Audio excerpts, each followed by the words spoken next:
Okay. Let me check if this is working.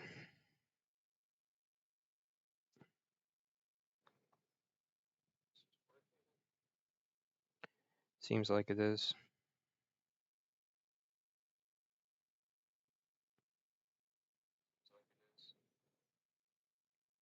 Okay. So I haven't really done any videos in a while just because I've been really busy dealing with lots of different things here in Thailand. A lot of things have been going, I mean, the last couple of months here in Thailand have been really, really rough in terms of the virus and how it's affecting the whole economy. So I've had to really take care of some things here locally for my businesses and stuff. So I haven't had much time to really do much analysis or look at the markets really. I haven't really been trading much at all, honestly.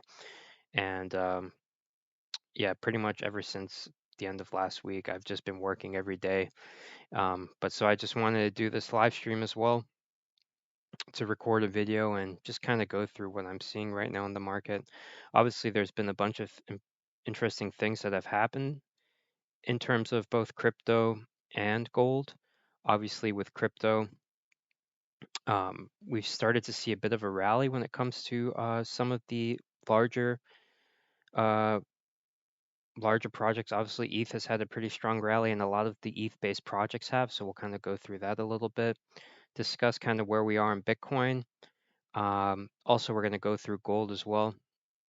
Just kind of discuss like how gold has broken above 1800 again, and more importantly, what's really been happening with the dollar, with yields, and just what we can kind of expect with the gold market potentially over the coming days. I think in terms of gold, my read on the market hasn't been that great for the last week or so, just because, yeah, I mean, it's just been a very mixed and interesting market to try and decipher right now, right? More than anything, we had that huge dump, and for sure we were leaning very bearish on gold at one point in time.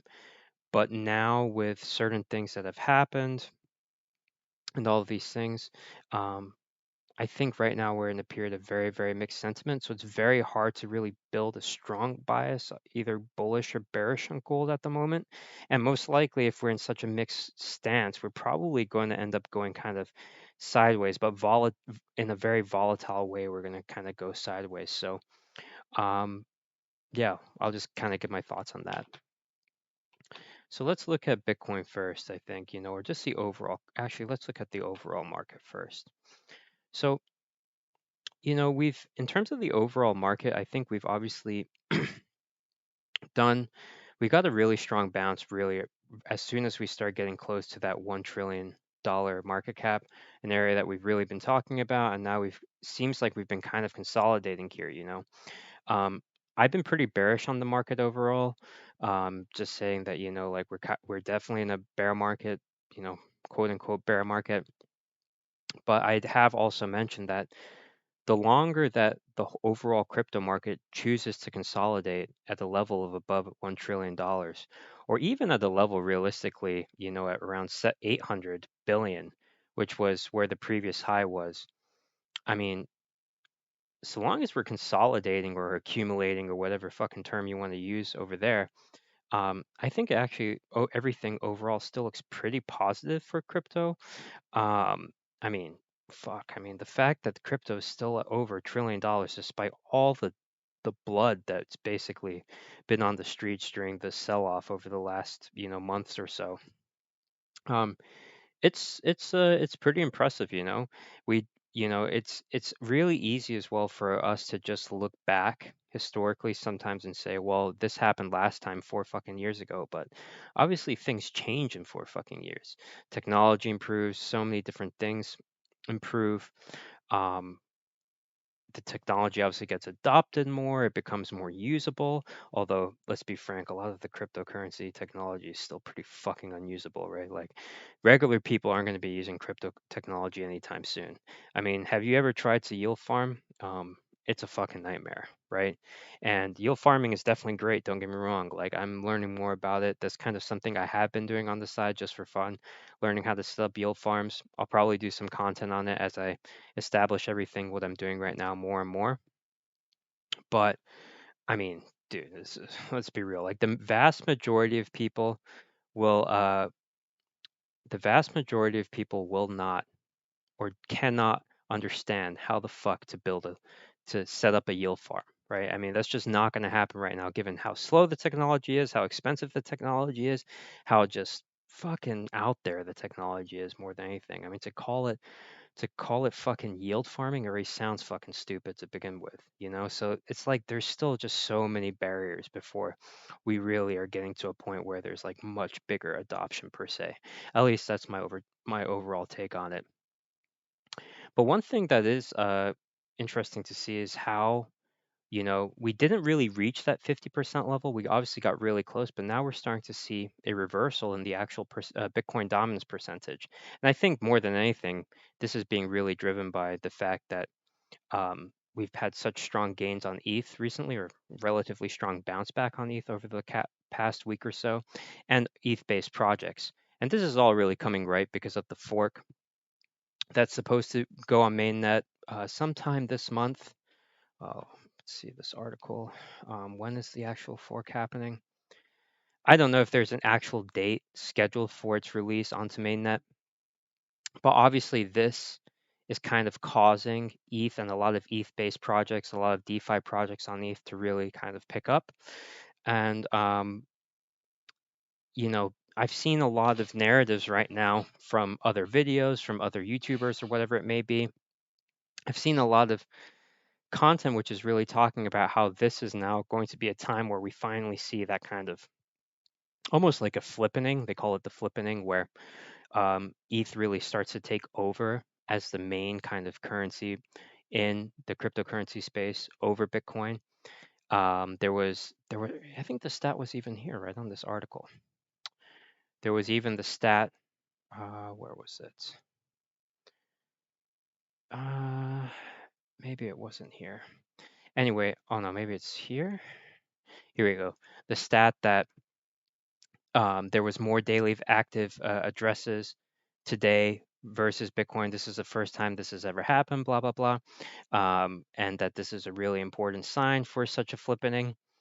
But, I don't want to be like a sour asshole or sour dick, but um, it's very easy to kind of get really hyped up in these types of situations as prices moving up in the wake of some really big kind of news or a big fundamental release and all these things.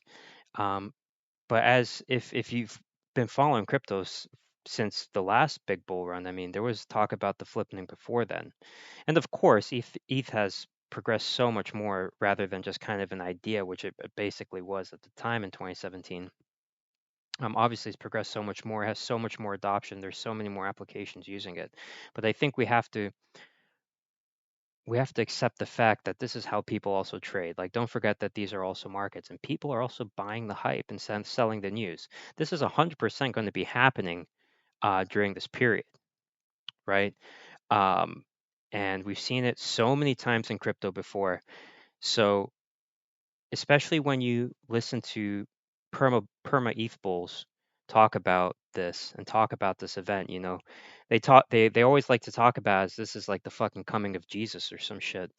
Um, but the reality is that traders are still going to be buying the hype and selling the news, and you don't want to get caught in that kind of FOMO. Um, so if you want to buy ETH now in kind of preparation for the news, like if you really believe that this may continue to rise and a lot of DeFi projects on ETH, etc., are going to continue to gain value over these next few days and weeks as we progress to the release of the fork on the mainnet. I mean, I'm not going to blame you necessarily, or I'm not going to say that that's a bad idea. I think it's probably a good idea, but I think you also just have to understand again that there could be some serious dumping upon the release. Okay, like this has happened a lot of times before. It doesn't typically happen where you're just buying and then all of a sudden, as a beginner, right? I'm just explaining this, that you buy something in anticipation for the news, right? Because everybody's expecting for it to shoot up. And typically what happens is then people take their profits and you're fucked, right? You're not going to be fucked though if you're buying ETH to hold on to the long term. And long term, of course, we're still very fundamentally bullish on this project. So um, there's if so long as you have that core belief there, you're really not going to lose out, let's say, in the long run. Okay. The other thing I'll just mention as well is that don't also believe all this bullshit that the flipping is happening. Every time, right, that Bitcoin has had a red day, the whole market follows. Okay, so don't you know? I know like there's a lot of noise out there and people telling other people, hey, hey, hey, like everything is starting to change, everything's starting to change. Don't get me wrong, this shit is going to change. I mean, it has already admittedly changed over the last few years, okay? But shit also just doesn't happen in the space of like a day or like a week. Like that's not how this shit happens.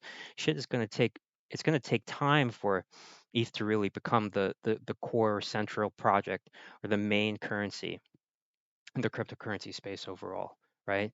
But right now, right, just cut out all the fucking noise and then just realize that look, still Bitcoin still heavily controls the market in terms of overall market cap, and all those different things. In terms of dominance, it's still clearly the most dominant coin. Okay, so don't lose sight of that fact. Okay, if Bitcoin chooses for whatever reason to dump over the coming weeks, it doesn't matter if ETH is having a fundamentally strong event happening.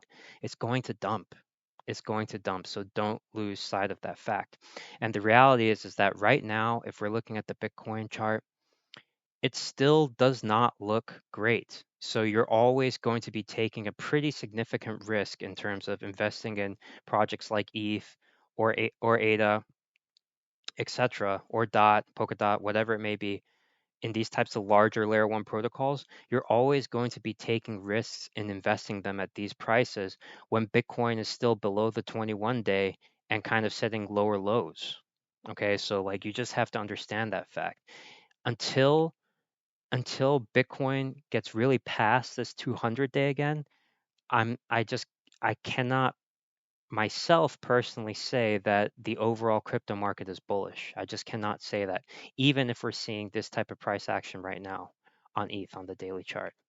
Okay, and despite the fact that even ADA, which let's face it, I mean, uh, there's some strong fundamentals there, but it's just nowhere near as developed as ETH, right? So um, even when ADA is holding these types of valuations against especially given where Bitcoin is, um, it's great to see, but at the same time, you just can't lose sight of the fact that if Bitcoin chooses to retest those $28,000 levels, like you're probably gonna you're gonna really regret buying it or investing into ADA at this price at this given time. Okay, so you have to just make sure you have your overall values set for investing in this market. Okay. Um, anyway, so quick reminder again, definitely bullish on ETH in the long run, but don't discount the fact that there could be some serious buying the hype and selling the news here happening, right now. Okay, and just be very, very hesitant when investing at these levels. If you choose to invest into ETH right now at these prices, I would still try and be smart about it. Let's say if you have $1,000 that you're trying to put in, don't just put the $1,000 in here. Okay, really, let's say break it down into 20% increments, do $200 here, give it a few days, check out the price action. If it goes lower, then maybe put another 200, right? This is obviously given the fact that you're bullish on it long term. If we retest, let's say the 200 day here, maybe put another 200 there. If we retest the 1600 level, right, which was obviously pretty strong support before and resistance, put another 200 in there. But don't fucking FOMO and just put all the $1,000 in right at this point here when we're reaching also a point where if we look at the technicals, we're hitting a pretty strong resistance level at the 2.5, right? Which was very strong resistance here, et cetera, et cetera, et cetera. Support here, blah, blah, blah, blah, blah.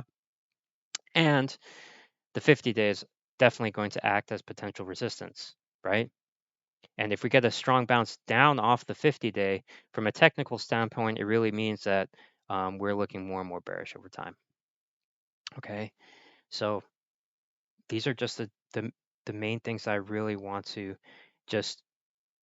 I don't want to always sound so cautionary when it comes to crypto, because actually, if you ask me the same kind of if you were asked me about crypto, over 1 year ago, I would have just been like fucking buy, fucking buy, fucking buy. But now this is a totally different market. So we just have to really, really be aware about this. Okay.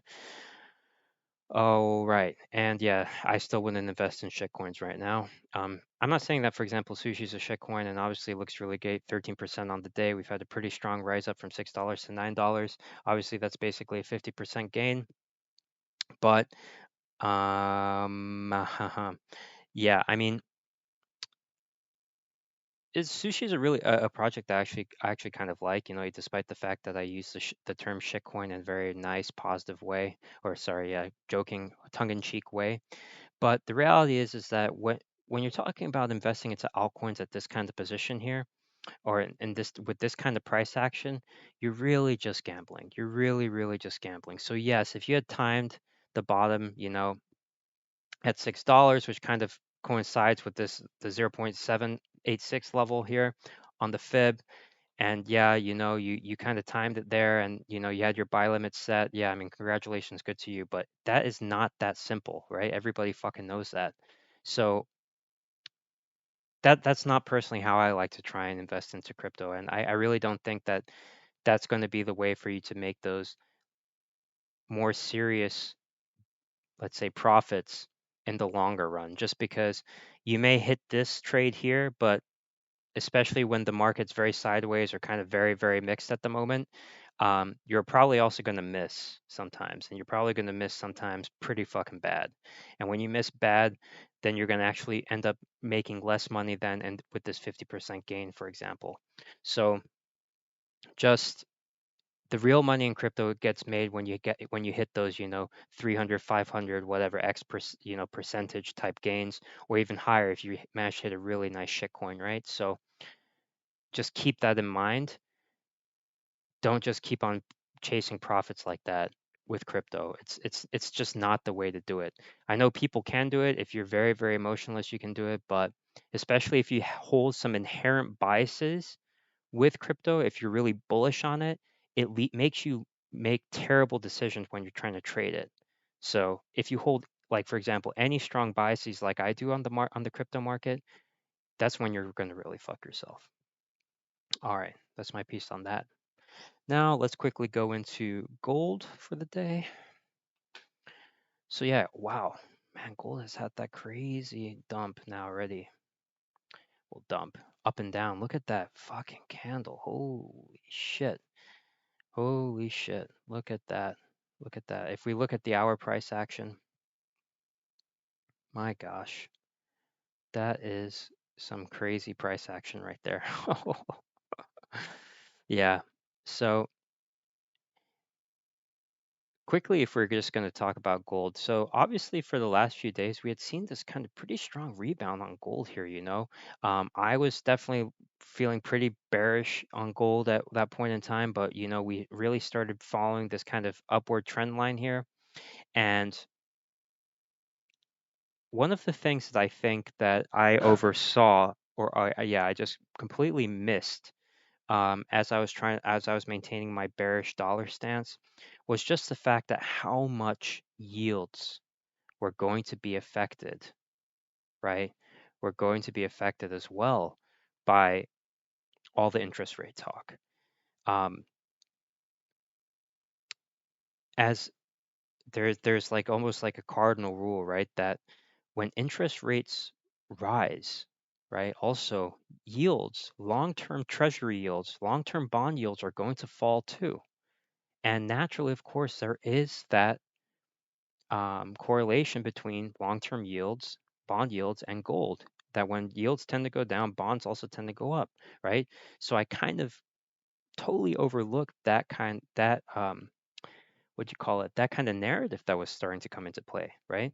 Why do higher interest rates lead to lower yields? Because if you have higher interest rates, for example, if the interest rates increase to put your money into, let's say, a savings account in a bank, why on earth would you hold bonds? Because bonds will just become less attractive because the interest rates that you actually gain from just putting your money, let's say, into the bank are going to be closer to the yields that you would yield with bonds. So why would you even bother holding bonds, right? So I kind of missed that key narrative there as well, or that key kind of interplay between gold, the dollar, and yields. So that's why we've been seeing this interchange happening where dollar is still proving bullish, right? So as I said on the video last Friday or Thursday, or whenever it was the last video I did about gold after the NFP data came out, I'm still bullish on the dollar where it's at the moment. We got a strong bounce at the 92 level here, right? You can see strong bounce. We're setting these higher lows, right? We're retesting now this 92.5 level. Let's see if this is going to really become some sort of double top or if we're going to go even higher. But I'm still definitely bullish on the dollar. If you look at a lot of dollar pairs, right? Let's look at dollar pound. It's looking very, very bullish for dollar. If we're looking at dollar yen, well, not so much this one, but at the moment, just because the yen's also doing really strong. But if you look at a lot of other dollar pairs, right, the dollar is doing pretty well. Okay, it's doing well.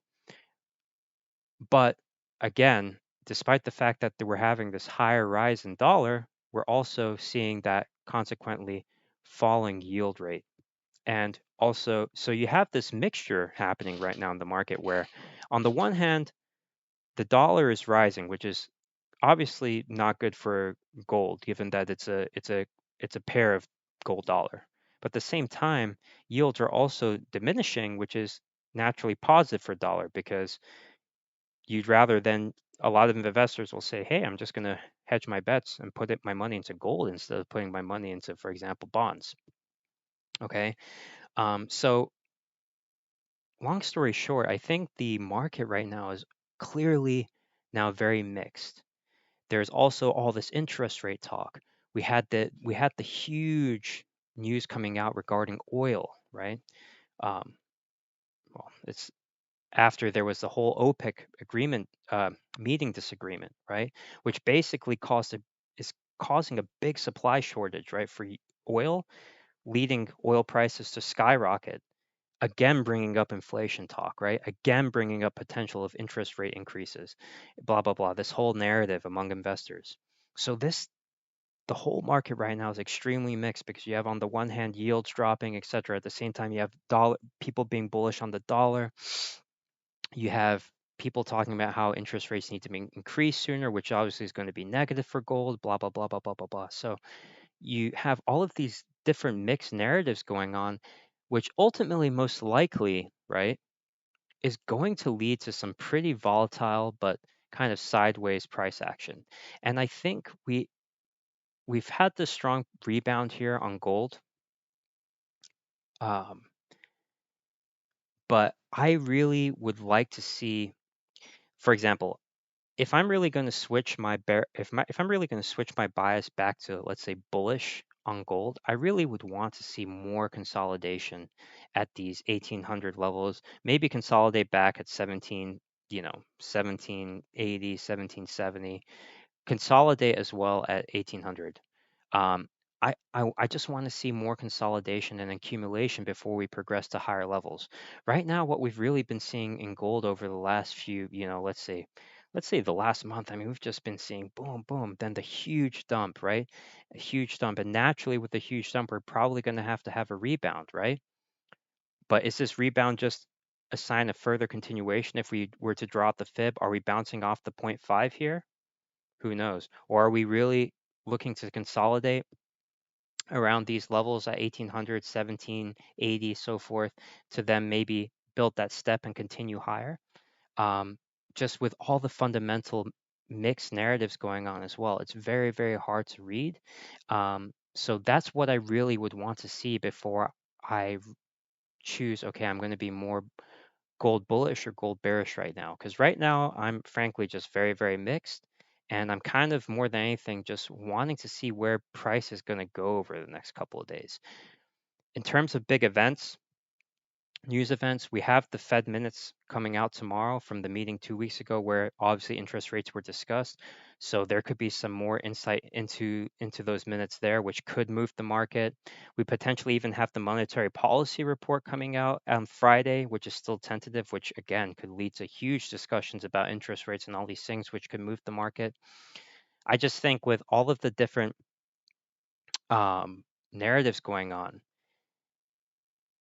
you definitely need to be paying close attention to the market if you're going to be opening trades at the moment. And personally, for the next 1 or 2 days, I just feel like I want to stay away from the market a bit in terms of opening trades. I'm certainly going to watch it, despite the fact that I'm busy with a lot of other shit. I'm certainly going to watch it, but if I'm watching it, I just want to see where just price is kind of generally leaning, because at the moment it's just anything, probably more than anything. Uh, it's a time that you want to really just, I mean, basically kind of play those key levels and just play from a more technical standpoint, because from fundamentals, you're just kind of looking at everything all over the place, right? Let's see if we get some more clarity, for example, tomorrow with the meeting minutes on where the whole market kind of wants to move. Is the dollar going to continue rising? Now we're getting up to 92.6 already. So let's see, we're approaching that 92.7 level. Let's see if we can potentially break through that and get up to the 93, make our way towards 93.5. I'm not saying that's going to happen today, of course, but I just mean over the coming days. Maybe the meeting minutes tomorrow is going to help propel that. We'll have to see all these things. But at the moment, just given how everything is so mixed, I just want to wait a bit and see how everything moves before I decide to open another position in the market again. Especially if after I've had a couple of losing trades where I got stopped out, betting on like further bearish price action on gold, and it kind of going against me with this kind of run up here. So let's see what happens. All right. Okay. Well, anyway, that's it for today. I rambled a lot. Holy shit. I guess because I haven't done a video in a while. It's fucking 27 minutes already. If anybody actually watches anything, I appreciate it. If you want to ask me any questions, leave a comment. I'll definitely answer. Give me a like. I'm not saying I'm an expert on anything, but I just like to do these videos to just kind of talk shit out and hopefully provide some insight to someone. I will try and do more videos regularly over the coming days, even though I'm quite busy at the moment. And I will definitely want to do some videos on yield farming, try and help some people set up yield farms. I'm still a beginner at it, so maybe I'll just put out content and I can also get feedback from people. That would be really good. Seeing what I'm doing wrong, what are interesting yield farms to potentially look at, and all those different types of things. All right, guys, take it easy.